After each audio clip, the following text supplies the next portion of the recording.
Hello there, my name is Shane Olson and I am a senior character artist and I love to make stylized characters. So thank you so much for joining me today. Hope you're all having a good time. Today, what I want to talk to you about is how to sculpt a stylized bust. And if we flip over here to the full screen, this is ZBrush. I'm going to use ZBrush throughout this entire demo, and since we have an hour, I'm going to compress what usually takes 3 to 4 hours into an hour presentation. So bear with me as I walk you through this. Now, this is my custom user interface that I've built for ZBrush. I love ZBrush because it allows you to make any user interface that you want. And this is the one that I love, and I love to make my own brushes and things like that. And I'm using Spotlight to pull in a illustration from my good friend Adam Manoa, who's an amazing illustrator, and he's made this Dracula looking character, and I'm going to show you some specific techniques that I used to build him. So here is what I'm going to show you how to build today. This is the final result, and it was a lot of fun, and I love a lot of these facial features, really fun shapes, really huge cowl, just a lot of fun stuff. So I'm going to go through this and walk you through how you could do something similar. So I'm going to hop over to this sphere, and I always start out my characters using primitive objects. In fact, I'm kind of known for it. So I start out every single character with just primitive shapes, typically spheres. And I do have my own insert multi-mesh brush. That's what this is. And it just comes with a whole bunch of simplified shapes, just super simple primitive shapes. And ZBrush ships with some brushes like these IMM primitive brushes right here, so you can use these primitives as well. Okay, and what I like to do is use the move brush with symmetry turned on, and I just adjust my brush so that I can just start pulling on it just like I would shape regular clay. And I love to use this guy up in the corner because he tells me which way my scene is facing. So essentially I just start to pull the shapes into what I feel like is the shape of this face. Sometimes I'll break it up into multiple parts, but I love the shape of this guy's head because it's so pointy in the background. His cheeks come out down to almost no chin. His chin is just barely sticking out here. And then you can pull his neck down. And what I like to do as I'm working is I'll be pulling these spheres out quite a bit, and it will stretch the geometry. And at any time you can go into ZRemesher. Actually, this is my custom menu, and you can see ZRemesher right here, but I'll show you where to find it over here under Geometry, ZRemesher right here. And what I like to do is pull it all the way down to the very bottom, 0.01, and hit ZRemesher, and it will rebuild this mesh. Sometimes it'll be too low, but sometimes just right, and this is fine. And I also like to turn on dynamic subdivisions. And how you turn that on is you just push D on your keyboard, and it'll ask you if you want to do this. Just say yes. And this is kind of a preview of what your subdivisions are going to look like after you've subdivided your object. Now I just continue to use my move brush and shape this, and I can use smooth. I usually turn the smoothing intensity way down to like a 3 or a 4 when I'm working this low. Otherwise, the smoothing goes too fast when you try and work it. Okay, and I can just pull these shapes. And the back of his head is really straight. I love to keep the straightness, and just I love to work really, really low and subdivided like this. And then after I get my base shapes in there, then I like to add shapes on top of it to further define. Now I have this specific insert multi-mesh called Appendage, and all this is an elongated sphere that's been tapered. I use that quite a bit, and we can pull out his nose, and you can kind of see what that shape will take. And sometimes when I'm using move to get a really pointy shape, I like to, well, I can smooth it down to get a pointy shape like so, and start to drag that down so it has that hook. But sometimes I like to turn on what's known as Accu-Curve. And Accu-Curve is right here. It's fairly new. And if I hold down Control, it'll tell you exactly where to find it. You can find it in the, so see the button path along the bottom there. You can hold down Control and hover over any button that you want, and it will tell you where you can find that item inside of the menus along the top. So Accu-Curve, you can find the button path is under Brush, Curve, Accu-Curve. So then you can just go up here to the top, Brush, Curve, and there it is, Accu-Curve. So that's where you can find it. And essentially, that just changes the brush profile to more of a pointy fall off. So as you drag move, it will make a very sharp curve. And don't forget to turn it off. Okay, so what I like to tell my students is I like to tell them to add react. So add a new object and then react to the size that it is, and then add another piece. So after I've added the nose, I can tell that my cheeks are too, or the head in general is a little too narrow. Okay, and then this guy is so unique. He has some pretty unique shapes and a very prominent forehead as it comes down. So I can mask off a portion of it, invert that, and then use move to pull it in, just like this, and I can start to create that brow. And I can leave it masked and pull this down and just start to make an eye cavity. And yes, his nose is too large. You can always isolate, mask off some pieces. Now, if you want to get, because I want to scale this nose down, but I need to get it right in the center. So I'm going to turn off symmetry and then hit this go to unmasked mesh center, and it will pop that into the middle of the nose. And then I can hold down Alt or Command and pull the gizmo back to the beginning of where the nose comes out, and then scale it down from there. Pretty simple, maybe even more. Okay, and let's make it come out from the eye region and then out and down. Something like that. Okay, and now he's got these really unique cheek features, and what I typically do is I use as few primitives as possible, but the primitives are there to help me out. They're to help me figure out the shape language of the object that I'm trying to model. So in this case, what I want to do is I'm going to use this insert appendage brush again. Actually, let's turn on symmetry, pull this out. And you can use a sphere for this. You don't need to have this appendage brush. It's just fine. But it just kind of speeds me up because it's already tapered, and it has, I'm going to turn on local symmetry so the scale doesn't scale across the center. It scales upon itself. Okay. Anyway, it has more geometry to play with, and I can just start to move things around like this. He's kind of looking like a walrus. And I can push objects into other objects to get the transition between objects to look better. So it doesn't have a strong line between shapes. And we'll notice that the head is a lot lower in geometry than the rest of the objects. And occasionally what I like to do, just to even out the topology, is I like to hit apply on my dynamic subdivisions, which is going to apply and actually create real subdivisions. And then I go under geometry and delete lower like this. And that's just so it will make the lowest resolution objects smoother.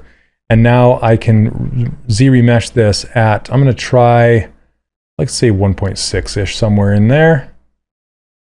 And it should even all of them out. And I forgot to hit keep groups. You want to hit keep groups. Do it again.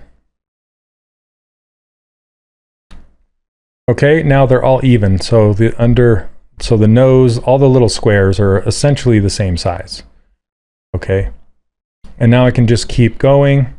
And another thing I like to do, you'll notice how the nose is in the same polygroup as these cheeks. And if I want to put them in different polygroups, I just open my menu here, and I'll hold down Control so you know where it's at. It's under Tool, Polygroups, Auto Groups. and then I hit Auto Groups right here, okay? And you'll notice that it doesn't work with symmetry, but it does put every object into its own polygroup, which I love. So in how I get symmetry is this little trick that my buddy Steve James taught me, and that is going to mirror and weld. And you can find that under Tool, Geometry, Mirror and Weld, okay? So if I hit that, it's going to mirror everything on the screen left to the screen right as this guy's looking at you, okay? And so now it puts these in the same polygroup and we're off to the races. And I have this topological button down here on my user interface. You can find that under Brush, Auto Masking, Topological. And what I like to do is turn that on and that will work with any of these brushes. But all that means is it's a topological mask that will mask off everything after the first object that you touch. So for example, if I have this turned off and I have a move brush, it's going to move all three of these polygroups at the same time. Well, if I turn on topological, it will only move the first one that I grab. It's really nice. Just be aware that you cannot use topological masking with regular masking. So if you have another object masked, then you won't want to use this. Okay, it's kind of one or the other. They don't get along well. Okay, so then I just start to shape this and kind of move this cheek down more. I'm looking at this smile line as it comes down to the mouth, and I'll just keep pushing on these shapes as I go. And another shape I like to do on this guy, or the one that I did, is I gave him nostrils, like separate nostrils, which was kind of fun. So just kind of turned them like this. And again, you can use as many primitive shapes as you would like to help you out. Okay, so if adding nostrils in different objects will help you, then do it.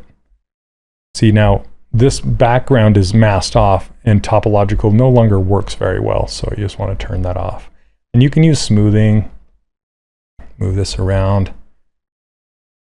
And one thing I tried with this guy that I hardly ever do is I used this bottom portion, this main piece right here.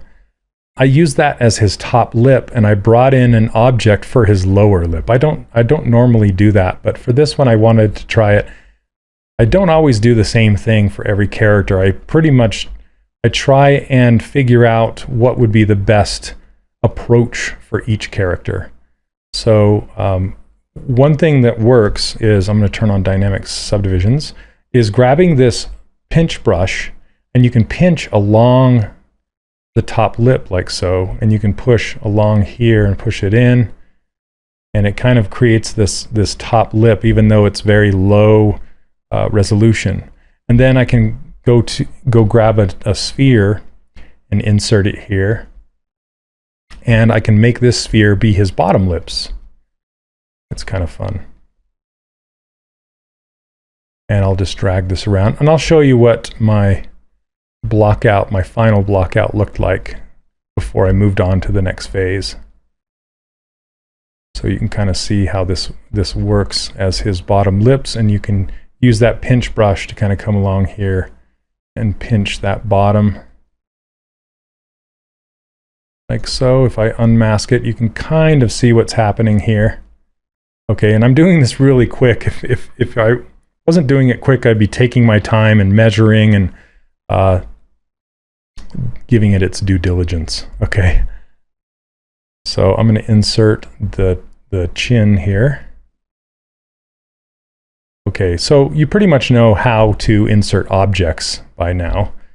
And let's hop over. We're going to do this cooking style, and I'm going to show you what it looks like after I took the time to block all of this stuff out. Okay, so this is after I've taken a while to block his entire face out. And you'll notice some of the shapes that I chose. I chose the sterno muscles coming down his neck right here. And here's his kind of bottom lip and his chin and his ears. Now, the only thing I typically keep in a separate subtool are his eyes, because I don't want to accidentally grab his eyeballs and make them not spherical anymore. So I usually put those in a different subtool, but the rest of it I keep inside of its own subtool. And then what I like to do at this point, it's kind of new to my workflow, fairly new, is I like to work in Sculptris Pro. So Sculptris Pro is dynamic topology, meaning that it creates topology as you need it, which is great. I love it a lot. So just note that by default, the density of the triangles that Sculptris Pro makes is tied to the brush size. And I prefer when it's tied to the scene size instead. So it's like it sticks at the same size. And I'll show you how to set that up. If you go under Stroke and turn on Sculptris Pro, you have to be on a brush that works with Sculptris. Move does not work with Sculptris. So if I hold down Shift, which is smooth, you'll see that it becomes available. I can click it. And then by default, this adaptive size is turned on. Just make sure you turn that off, okay? And then you'll be good to go. And what you'll want to do is you'll want to test out your triangle size. So if I hold down Shift and I try to smooth the surface, it's not bad, but I would like to go smaller. So you'll notice on my user interface, I have Sculptris Pro set up right here with the subdivide size right here. And so I can grab this slider. I let go of Shift if you're using smooth, because otherwise it'll snap to the end, and just bring it down a little bit and then try it again. There we go. We got smaller triangles. Now, one thing I like to do is I like to flood fill all of my objects with this. It's called Tessemated Surface. Okay. So you can go down to Geometry, and under Tessemate, it's right above the Z-Remesher. Right here, Tessemate, and this polygroup, or this polygon size, is tied to the exact same size as this subdivide size. Okay, so 0.217, say. So I can grab this and slide it to the left, 0.21-ish, something like that. And if I let go, it's going to flood fill this entire object with triangles about that size. Not necessarily triangles, sometimes it gives you quads, but now you can kind of see what it fills the entire object with. Okay, and the reason I like to do this is because I like to have a good density, a mesh density that I can work with and I can sculpt with and I can use detail brushes with. And more importantly, I like to stitch things together eventually. Okay, I like to keep my objects separated as long as possible, but I will, for example, this ear. Now that I have this ear more dense, I can come in here and I can actually sculpt it out. So if I look at this ear over here, I can start to, again, use my move brush and my smooth brush. You'll see it kind of creates these polygons here, and flattens it out. I can just use smooth and smooth it down. And it's just kind of smoothing this whole thing. Now what I can do is I can use mask, whoops, not insert multi-mesh. I can use mask and I can paint a mask on the surface, and it will use that density that I just made to support the mask with. Okay, and then I can invert that mask and push it in. I'll use the gizmo, hold down Alt, click on the surface, push it in, and that will start to give me my shapes. And then I can clear my mask. And what's beautiful about Sculptris Pro, see how this is all janky? I'll show you the surface. I can hold down Shift and clean that right up. And it will add more geometry and make it nice and smooth. See that? I mean, there are facets, and you can increase the density as you go. You kind of have to ignore these facets as you work. That's kind of one thing about Sculptris that it took me a little bit to get used to, but once I did, I love using Sculptris Pro just because I never run out of geometry. It's super nice. Okay, and then I can just kind of mask off this area, and I can use my move brush to pull this out and over if I want to, something like this. And you'll notice that the move does not work with Sculptris Pro. snake hook does. So I can use snake hook and start to drag, and you'll see that it does add geometry as you pull it out, which is one way you can go. But I don't know, for some reason I like to use move and then come back in and smooth it later.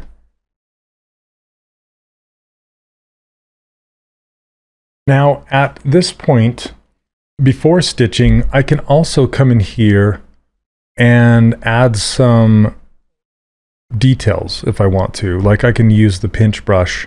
Now the pinch brush does not work with Sculptris Pro either, but I can come in here and hold down Alt and pinch a brow line around here if I'd like to. I can also use this detail brush that I have. This is like the Damien standard brush, and I can come in here and just pull out some crow's feet if I want to. I can turn up the density of my Sculptris Pro because, see, this is not enough density to hold the detail. So I can just drag this down. And this is the beautiful thing about Sculptris Pro. I can drag through here. Let me turn it off. I just want to show you the detail here as I drag, okay? And I can hold down smooth and smooth out some of these facets. And that will give me enough density in these areas that I can push in some details, like so. Just do some crow's feet around here if I want to. And I can do this before or after I stitch things together. It doesn't really matter that much, okay? So like these details right here, I put these in before I stitched everything together. And the details on the ear, I put those in before I stitched everything together. So it doesn't really matter. I just wanted to let you know that, yeah, you can go either way. And at this point in time, this is when I like to stitch things together and start to smooth things out, okay? And how you do that, it's really simple. You basically go to the gizmo, and then you need to have this, if you're going to do it symmetrically, you need to put the gizmo in the center, okay, in order for it to work. I just sent it home right here, and then I reset the angle of the gizmo with this. If I hold down Alt and click on this circle arrow right here, that will reset the gizmo. So now it's ready to go, and you'll find the stitching method that I use. It's called remesh by union. It's essentially doing a live Boolean without doing any Boolean actions. Okay, I know if you're familiar with live Boolean, that's what's going on. But if you click on this gear, and then you go to remesh by union, that is going to put a bounding box around your whole character, whatever objects you're stitching together. They all have to be in the same subtool. It's not going to stitch the eyes into the head because the eyes are in a different subtool.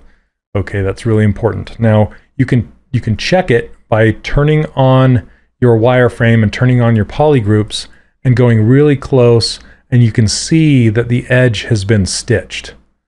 It uses triangles and it stitches it together. It's really, really nice. I like it because unlike Dynamesh, Dynamesh will rebuild the entire object, and sometimes it will, I like to say it kind of melts it, right? It melts your object a little bit, whereas remesh by union does not. It only stitches where the objects are overlapping each other. So it won't smooth out your details at all. It'll keep all your details really nice. It'll keep all these, see these pinched details with the lips and everything. But do note that if you have a closed mouth and you have a mouth cavity, it will stitch the lips closed. So if you do have a mouth cavity, make sure the lips are open slightly so it will not close off that cavity. And it won't do, you know how Dynamesh will sometimes bridge the gap between, like say, fingers or lips. It'll bridge a little bit. This doing remesh by union is a little more lenient. It won't bridge like that. It will only stitch what's overlapping. So it's really forgiving that way. Okay, and then it's kind of hidden, but you can see this orange gear right here. You can click on that again and then click accept if you like it. Okay, so now this is all stitched together. Even though it has the polygroups and everything, it's stitched together. But what that means is now we can go into smooth, and we can leave Sculptris Pro turned on if we'd like. I'm going to hide this concept for a moment. And so I want to smooth out this transition between the ear and the head and these cheekbones in the head, all this stuff I want to smooth out. You don't want to keep all these rigid transitions, okay? So if I hold down Shift and I start to smooth this, you'll see that it just starts to do a really nice transition, okay? And this is exactly how I do most of my characters, almost all my characters nowadays. And I live stream every Monday. If you want to see more of this, I live stream every Monday at 11 a.m. Pacific time. So you can catch me there. I stream for about 2 hours and we have a lot of fun. So I invite you to come hang out. Okay, so I'm going to keep going with this and just smooth the transition between the ear and the head right here. And what's nice about it is I can keep some of the transitions if I want to. And I forgot to turn on symmetry. So you can see that this is smoothed and this is not. And sometimes that happens, and anytime I make a mistake that while I'm demoing, I like to walk through it in case it happens to you, because I'm going to show you how to fix it. Okay, so essentially, remember that I said you mirror from the left to the right when he's looking at you. Okay, so since my smoothing is on the right hand side, that's not going to work. It's going to mirror the bad side over to the good side. So I want to flip the good side over there. And how I do that is I use mirror, and that's under the deformation menu over here. Okay, but I have it in my menu right here. I'm going to hit mirror, and you see it mirrored the whole thing. And then if I hit again mirror and weld, it just pushes, or it welds that side over to this side. So now they're both smooth. Now I can turn on symmetry and we're back in action. Okay, and as I was saying, I can keep the sharp edges if I want to, like for the smile line, for example. Say I want to keep it sharp and then just let it fade out as it goes down. Okay, and see, same with underneath this lip to the chin here. Just kind of smooth this out. And basically that's what I do for this whole thing, is I just go and I smooth it out, and I can cut in some more details if I want to. If you find that your smooth isn't smoothing fast enough, let me turn the Z intensity up. Okay, I can turn it way up, and this is actually, yeah, it's rebuilding it because I do have Sculptris Pro turned on. But if you find it's not going fast enough because your mesh is too dense, you can use a kind of hidden smoothing feature. It's actually a brush that's called Smooth Stronger that ships with ZBrush. And the way you find that is you hit comma on your keyboard, and then you go to brushes right here, and then you go to smoothing, so smooth, and then there's one called Smooth Stronger right here. Just double click on that, you say skip till the next restart, and now this smooth brush will smooth much faster than the other one. So if you have some really strong edges that you're wanting to get rid of, you can get Smooth Stronger, and it'll move much quicker. You have to be careful with it because it's faster. But then you just kind of go through and smooth everything out. All your transitions, make it look good.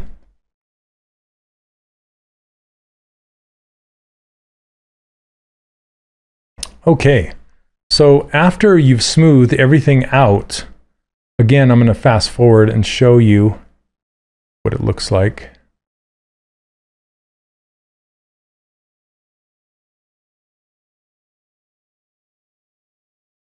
So let's fast forward to this one. Now, this one, you can see that I have not stitched it, and I've put in some details like the forehead lines, the crow's feet. This is a super sharp brow line, and I've also added some eyelids. Now with the eyelids, all I did was duplicate the sphere, and then I pushed in, well, I scaled the sphere up, and then I used the detail brush to push in around it to reveal the eye underneath. It's a really fun technique, and I also use Sculptris Pro for that. So this is a separate piece. I'll solo it for you so you can see it. It's just a sphere, again, that I scaled up larger than the eyeball, and then I just used the detail brush to push in to reveal the eye underneath. And recently, I've just been leaving the eyelids not stitched into the head. I just leave them as separate objects, and it works out really well because then it gives me some really hard edges between the transition. You know, I like to have hard transitions between the upper and lower eyelids and the face. So I just leave it. Sometimes I'll stitch it in, sometimes I'll leave it. Not a big deal. Now you'll also notice this hair. I want to talk to you about hair now. This specific hair, let's turn off the color. You can turn off color by hitting this paintbrush right here. Okay. And I did this hair just basically by putting a sphere in the shape of this hair, the big overall shape, and then I just used the Damien standard brush to come in here and just pull in these cut lines. But I want to talk to you about a new brush that I've been playing with. I'm going to turn Sculptris Pro off for a minute. And if you hit B to open up your brush palette, there are these two new brushes. One of them is called Scribe Chisel, and one of them is called Scribe Standard. So I'm going to show you the Scribe Standard really quick. And if I drag a line, you'll see here, let's solo this hair for a minute. Okay, so if I drag a line, you'll notice that it gives me a curve, and it goes from thin to thick to thin again. And it gives me really nice hard edges around the edges. It's super nice. And then I can make my brush smaller if I want to. You can see how nice that is. And then I can also hold down Alt and it will pull out the stroke rather than push it in. And it's a curve brush. So I can grab this curve and move it and hold down Alt and change it. Or I can, I can move the curve around. So I can get it to be exactly where I want it to be with this curve. Really nice. Okay. Now if I select the curve or the Scribe Chisel brush, that is essentially this chisel brush, but it gives you a curve as well. You can see all the profiles along the top here that you get. Okay. And it essentially looks the same as the standard version. Okay. And the reason it's kind of chunky on the edges, again, is because this density isn't that dense. So let's make this a little more dense. Hopefully it doesn't chug my machine too much. But we're just going to kind of flood fill this area just so it's a little cleaner here. Okay. Turn off Sculptris Pro and just show you this. Look how clean that is. Buttery smooth. Okay, so but you'll notice this hair, it goes from thin to thick as it goes through here. So what I can do is I can go up to Stroke, go to Curve Modifiers, click on this modifier path here, this profile, and I'm going to drag these dots up. And drag this one off, drag this one off, so I can go from thin to thick. That's what it's going to change it to. So if I go this direction, you can see it goes from thin to thick. Okay, so now if I show the head and make my brush a little smaller, I can make a super clean hair stroke through here. Can you see that? I did it over the top of the one that existed, but I just want to show you how clean of a result. I'll do a new one right over here. Okay, and then if you want to get rid of this curve, all you have to do is tap on the surface. And now you can see how clean that is. This is my new favorite hairbrush. I love, love, love it. I wanted to show you guys here at the show. So yeah, I love this brush. So if I were to do this hair again, this is exactly how I would do it. And if you didn't want to keep these edges so tight, you can just come right back in here with smooth and smooth them out. And they essentially look the same as these, right? So also you can use Move with Accu-Curve turned on to pull out some of these points like we did with the tip of the nose.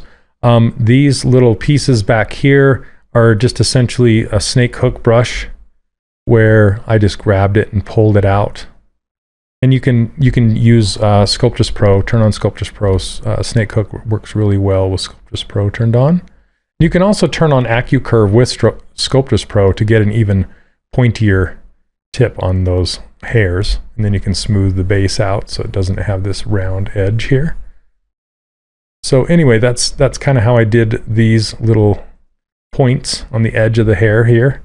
Okay, and then after I was done, just like I showed before, I combined all of these together using that stitch method.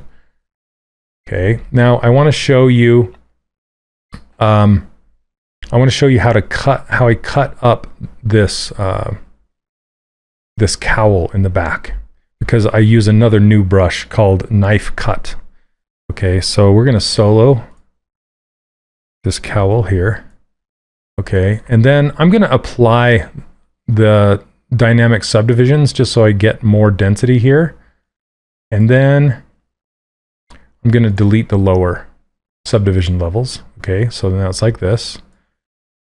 Now what I'm going to do is I'm going to hit B and go to K, which is knife. And we have these new knife brushes. We have knife circle, knife curve, knife lasso, and knife rectangle. Okay, I'm going to grab this knife curve brush. I actually like this knife lasso brush so much that I put it out on my own user interface. But for now, I'm going to show you how this knife curve works. Okay, so if I hold down Control plus Shift, it's going to give me this curve right here. And it's going to cut everything off on the faded side of the line. It's going to cut it right up to that white line. So if I let go, it just slices right off beautifully like that. Okay. Now I'm looking for the back curve of that cowl. So I want it to be a little bit deeper than that. So let's cut it again. Okay. And then I want to cut the curve off of here. So but I want that to be circular. So BK, I'm gonna grab this circle, and you can do it in oval shapes, not just circle shapes. So I can put it somewhere like this and hack it off like that. Okay, so now it really doesn't look like too much. But if I hold down Control plus Shift and just click on this green here, it's going to give me essentially what I want. If I turn on double, you can kind of see this is the shape of the cowl. Okay, and then what you can do is ZRemesh this. Well, let's delete hidden first. And then you would ZRemesh this, and then you would give it thickness, either dynamic thickness, or you can extrude the thickness out. So if we look at the final result here, you can see that this cowl, I've remeshed it, and it has dynamic subdivisions turned on with thickness. And that's exactly how I created this cowl, is I just sliced this off, slice off the bottom, had a single-sided surface that I then Z-remeshed and added thickness to. And then I went in here with the move brush and just moved it so I could connect it with this coat here. And you can make some really, really interesting shapes with the knife brushes by cutting shapes, cutting holes in shapes or squares in shapes, or using that knife brush. It's really, really nice because it works symmetrically as long as you don't cross the center, where the older slice brushes do not. So it's really, really nice. I love it a lot. Okay, and then to create these clothes, all I did, for the most part, was use spheres and just squish them around, and squished around a sphere for this one. Sometimes I would use the Topology Brush, like for this little tiny triangle right here.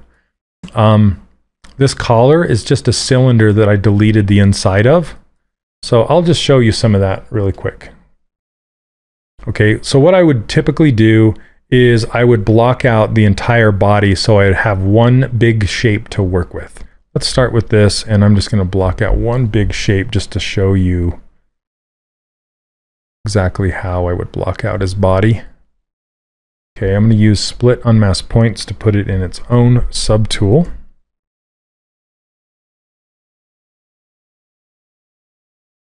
And this is, honestly, I use a sphere more than anything. When in doubt, stretch a sphere. Like, just It's like, because if you think about using real clay, you don't really get special shapes, right? You start with a glob of clay. That's essentially what a sphere is. You start with a glob of clay and then you get to push it around. And so if you don't need to overcomplicate things. I'm going to turn off Sculptris Pro. I just want to smooth this down. Again, really low on the smooth intensity here. And I would just drag out his body shape, just so I would have some shape to build other shapes on top of, other pieces. Okay, for example, and I could subdivide this and add some more detail to it, or I could Z-remesh it at this point to give me more density if I wanted to. I could hit like D to add dynamic subdivisions. But now what I can do, I'm going to solo this just so you can see it. I'm going to show you how I created that collar. I just grabbed a cylinder, dragged it out. Now, a little tip when you're doing insert multi-meshes. Okay, and this is an example of me not using a sphere to start with. But as you drag out an insert multi-mesh, if you hold down Shift, it will snap. Okay, and what it's snapping to is the last known location of the gizmo, the last known direction of the gizmo. Okay, so if you're finding yourself snapping your object to a strange direction, what you can do is you can show the gizmo. I like to kind of move it over here, and then hold down Alt, and then tap on this circle here, this circle arrow. Okay, that resets the direction of the gizmo. So now if I drag this out and I hit Shift, it's going to snap it to the last known location. And I do that often because I want this collar to snap to the world like so. And it also depends on which direction your camera is facing when you draw the object, or which surface normal you draw the object on. That depends on which axis of the gizmo it's going to snap to. Okay, and now that I have this, I'm going to split unmasked points, and then I'm going to arrow down. So I go down to that cylinder, because it puts the subtool right below when you do a split. It puts it right below what you split it off from. That's why I hit arrow down. That's how you can go through your subtools by arrowing through them. Okay, so now what I can do is I could go to group by normals.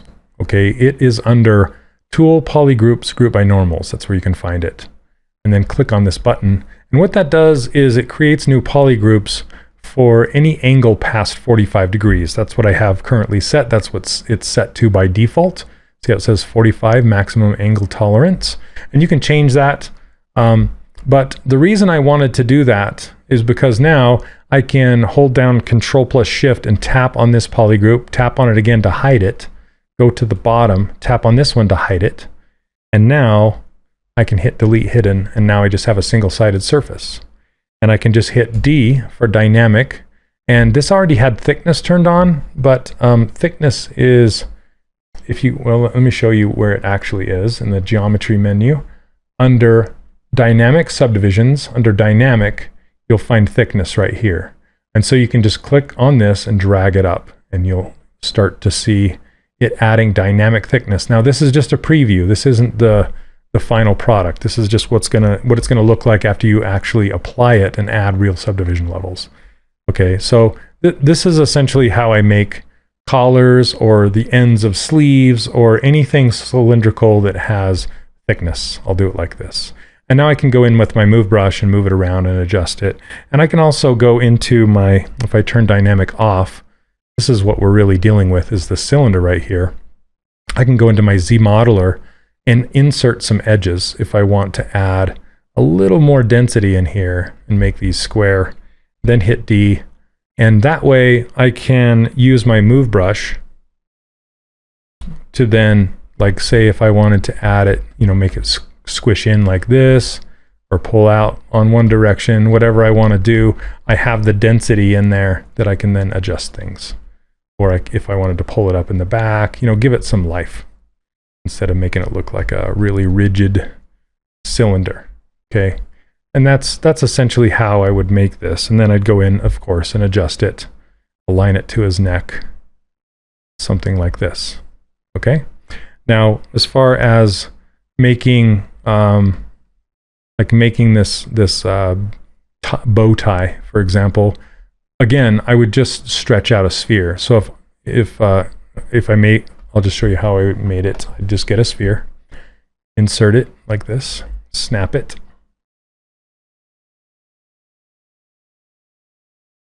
and this, most of the time, this is what I'm doing. I don't really do anything too special.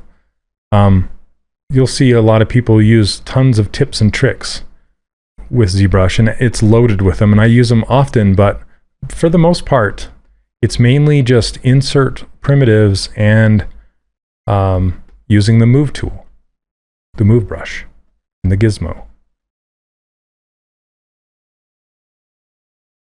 Okay, and now to get these points, what I usually do, I'm going to split this off just so I don't accidentally remesh what I'm working on. Okay, so whenever you insert a multi-mesh, it's going to mask off everything else.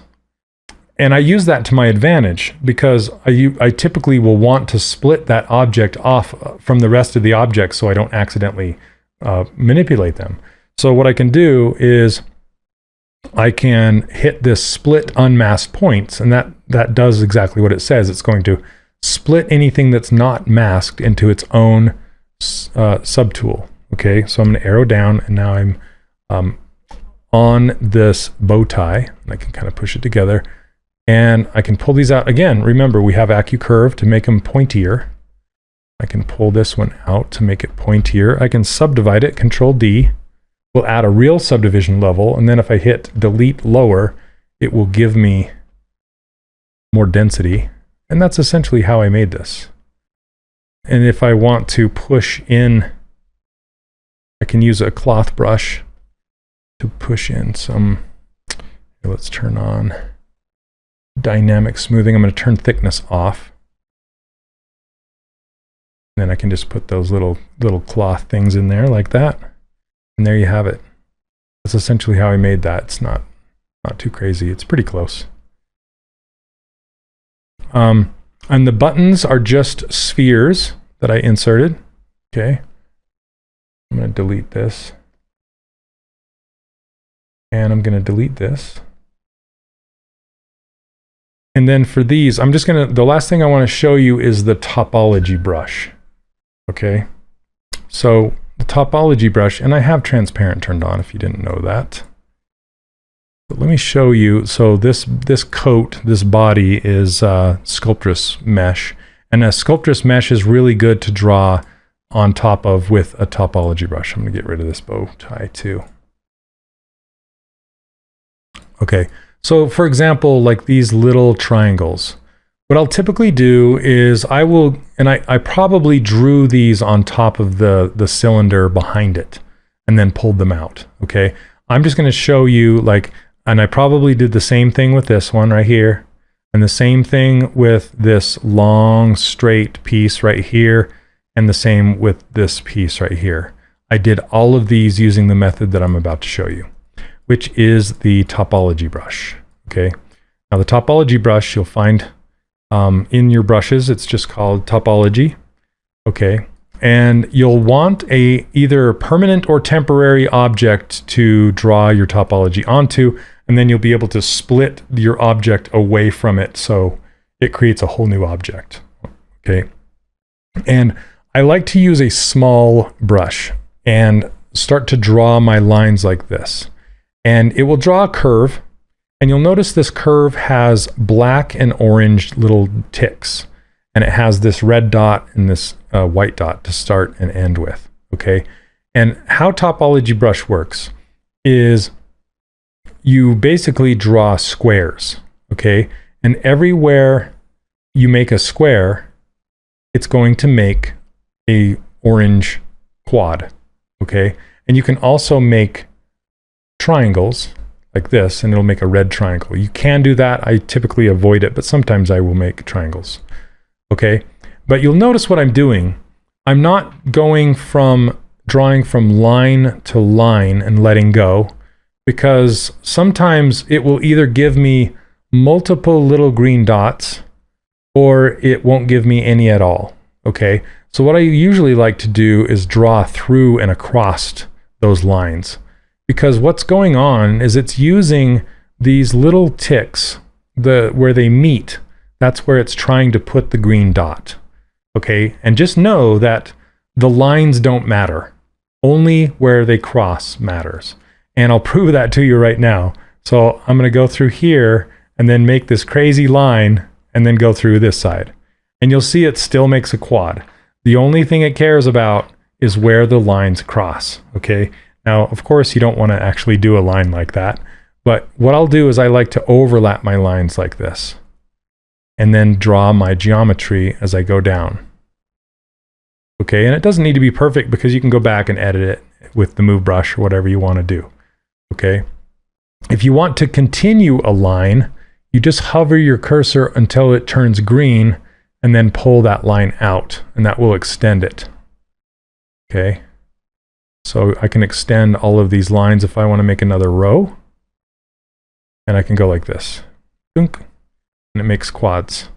Okay, and if you want to erase any of these lines, you have to hold down Alt or Command and just go draw across on top, and it will just delete it. Or if you want to get rid of all of these tails, all of these loose ends, you can just hold down Alt or Command and drag on the background over here on your object, not on the canvas, and it will get rid of everything except for your quads that you've drawn. Okay, and you can draw across multiple lines if you want to get rid of stuff. Okay, now what I typically like to do at this point, now if you want to have thickness on this object, it's really simple. It will take into consideration the size of your brush. So if I make a bigger brush like this and I tap on the surface, it's going to give me a brand new object with the thickness of that brush. And it's also pushing into the inside of this object as well as the outside. So it's actually twice as thick as you're seeing right here. Okay, but I like to have a little more control than that. And so what I like to do is make my brush draw size 1 all the way down here, and then tap on the surface. And let's see, it's actually giving me, I think it's being dynamically subdivided with thickness is why it's giving me this. Okay, you can see dynamic with thickness. Okay, I need to turn that off for a minute. There we go, that's what I'm used to seeing. Okay, so sometimes your, most likely your object is going to disappear on the inside of the object that you drew it on.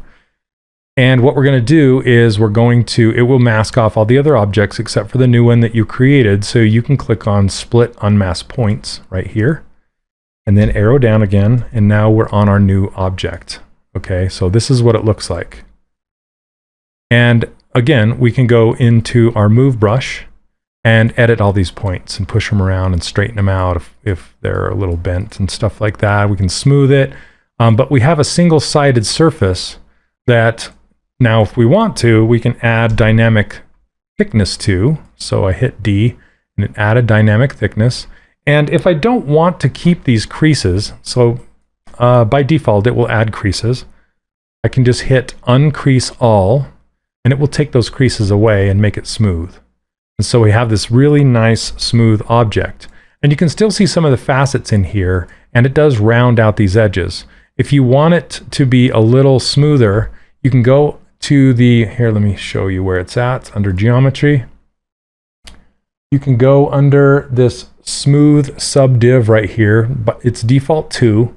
You can roll it up to 3, and it will make it smoother. It's essentially showing you 3 levels of subdivisions. Okay, as a default preview. And it also has thickness applied. We can make it thicker. And that's why I love dynamic thickness, is because it's very editable. Okay, and that is exactly how I created all these pieces that look thin and have thickness like this. And this piece right here I created just like I created the eyelids. I just made one solid piece, and then I used the detail brush or masking to push this bit in to reveal the shirt. Okay, and that is it for my presentation. If you have any questions, I'm open to answer your questions. Thanks again for joining me today. I really appreciate it, and thank ZBrush and Maxon for having me. I really appreciate it. So hope you enjoyed this presentation, and I can't wait to see all of your stylized characters. All right, thanks for watching, and I'll see you on Mondays at 11 a.m. Pacific time on ZBrush Live. Thank you.